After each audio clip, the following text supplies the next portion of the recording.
여러분, 블록체인 정말 많이 들어보셨죠? 근데요, 이 블록체인을 가능하게 한 그 뿌리가 되는 수십 년 된 기술이 있다는 거 아세요? 바로 공개키 기반 구조, PKI라고 불리는 건데요. 아마 좀 생소하실 거예요.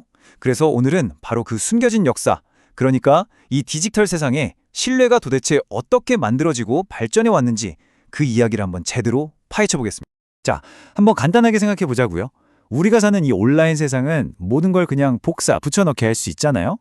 이런 세상에서 당신이 진짜 당신이라는 걸 어떻게 증명할 수 있을까요? 지금 받은 이메일, 진짜 그 친구가 보낸 게 맞을까?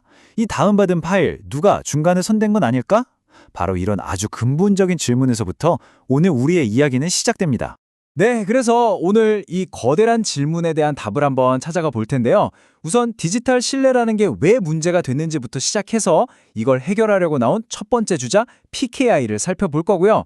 그 다음에 블록체인이 등장해서 이 판을 어떻게 완전히 뒤집어 놨는지, 그리고 그 결과로 어떤 새로운 것들이 가능해졌는지, 마지막으로 이게 미래에 우리 신앙과 어떻게 연결되는지까지 이 순서대로 쭉 따라가 보겠습니다. 자, 그럼 첫 번째 순서입니다. 디지털 신뢰의 문제. 말 그대로 인터넷 초창기에 그야말로 무법지대 시절로 한번 돌아가 보겠습니다.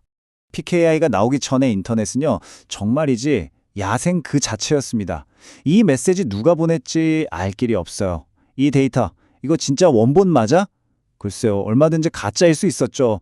이메일 주소 같은 건 그냥 마음대로 써서 보낼 수 있었으니까요. 그리고 모든 인증은 몇몇 거대한 중앙 서버가 다 틀어지고 있었는데, 이건 뭐랄까, 모든 사람의 집 열쇠를 아파트 경비 아저씨 한 명한테 다 맡겨놓은 거나 마찬가지였던 거죠. 바로 이런 혼돈을 정리하기 위해 등장한 해결사가 있었습니다. 그게 바로 두 번째 주제, PKI, 즉 공개키 기반 구조입니다. 수학을 이용해서 디지털 서명을 만들어낸 거죠. 자, 그럼 PKI가 도대체 뭐냐? 아주 간단하게 말하면요, 공개키랑 개인키라는 한 쌍의 키를 쓰는 거예요. 이걸로 온라인상에서 이거 내가 보낸 거 맞아, 그리고 이거 중간에 아무도 안 건드렸어, 이 두 가지를 수학적으로 딱 증명해주는 시스템이라고 보시면 됩니다. 목적은 아주 명확하죠. 신원 확인, 그리고 데이터가 원본 그대로라는 무결성 증명. 바로 이 키 한 쌍, 이게 진짜 기가 막힌 아이디어입니다. 보세요.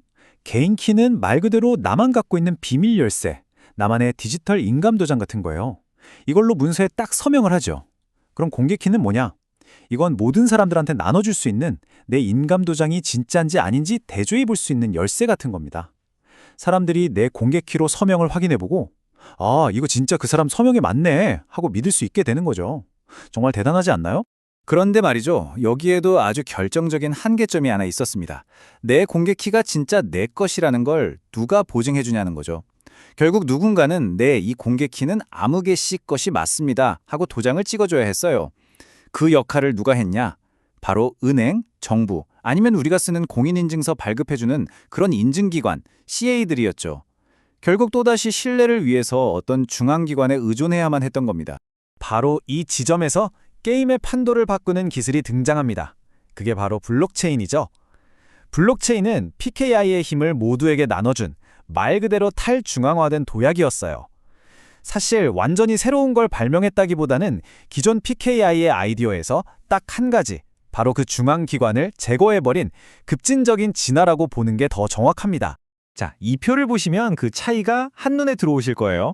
이게 오늘 이야기의 핵심입니다. 왼쪽의 전통적인 PKI를 보세요. 신원을 보증해주는 은행 같은 중앙기관이 반드시 필요했죠? 그리고 신원도 우리 실명 기반이었고요. 근데 오른쪽의 블록체인을 보면 중앙기관이 아예 없습니다. 필요가 없어요. 신원도 그냥 내 공개키 그 자체가 되는 거고요. 내가 직접 만들면 끝입니다. 그래서 주요 목적도 달라져요.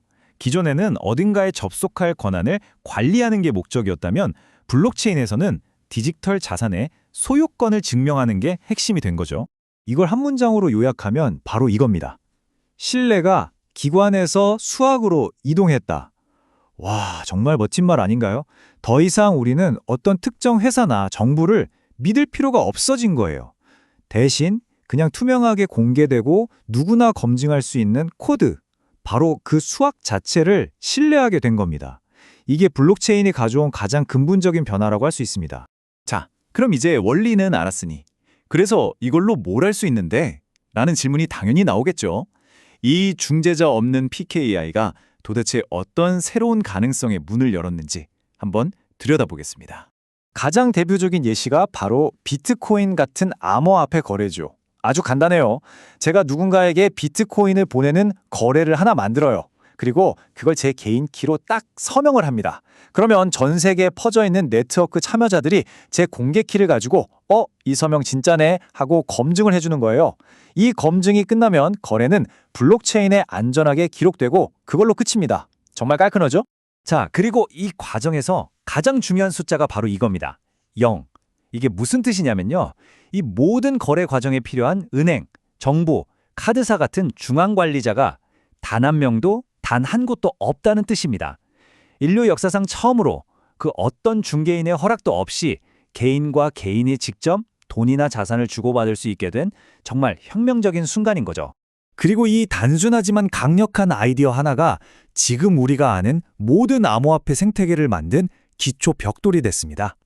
여러 사람이 함께 돈을 관리하는 다중서명 지갑이라든지 은행 없이 대출하고 이자를 받는 탈중앙금융, 디파이라든지 심지어는 CEO 없이 코드로만 돌아가는 회사, 다오까지. 이 모든 게 결국 중재자 없이도 서명을 믿을 수 있다는 바로 그 기술 위에서 돌아가고 있는 겁니다. 하지만 이야기는 여기서 끝나지 않습니다. 이 기술은 지금 이 순간에도 계속해서 진화하고 있거든요. 이제 계정을 넘어서 진정한 의미의 디지털 자아로 나아가고 있습니다. 바로 우리의 신원에 대한 이야기입니다. PKI 철학의 다음 진화 단계는 바로 탈중앙 신원, 즉 DID라고 불리는 겁니다. 이건 뭐냐면요. 내 신원 정보의 주도권을 완전히 내가 가져오는 거예요. 예를 들어 볼게요. 우리가 온라인에서 술을 사려면 신분증 사진을 찍어서 보내야 하잖아요. 내 이름, 주민번호, 주소까지 다 노출되죠. 하지만 DID가 있으면 그럴 필요가 없어요. 그냥 나는 성인입니다 라는 사실 하나만 암호학적으로 증명하고 끝낼 수 있는 겁니다. 내 개인정보를 내가 필요한 만큼만, 내가 원할 때만 공개할 수 있게 되는 거죠. 통제권이 완전히 나에게 돌아오는 겁니다. 오늘 우리가 함께 걸어온 디지털 신뢰의 진화 과정을 이 타임라인이 한눈에 보여주네요. 처음엔 아무도 믿을 수 없었던 인터넷 초창기에서 시작해서 1990년대쯤엔 은행 같은 기관을 믿는 PKI가 나왔죠. 그러다 2009년 비트코인과 함께 수학을 믿는 블록체인 시대가 열렸고요. 그리고 지금 우리는 기관도 수학도 넘어서서 나 자신이 내 정보의 주인이 되는 DID와 프라이버시의 시대로 나아가고 있는 겁니다. 정말 거대한 흐름의 변화죠. 자, 그럼 이제 마지막 질문입니다. 만약 우리가 더 이상 어떤 중앙의 통제나 허락 없이도 소유권을 증명하고 신원을 증명할 수 있게 된다면 앞으로 또 어떤 것들을 만들어낼 수 있을까요? 은행 없이도 효력 있는 계약을 맺고 거대 플랫폼 기업이 아니라 내가 내 데이터의 완전한 주인이 되는 세상, 그런 세상은 과연 어떤 모습일까요? 이 질문을 여러분께 남겨드리면서 오늘 이야기를 마무리하겠습니다.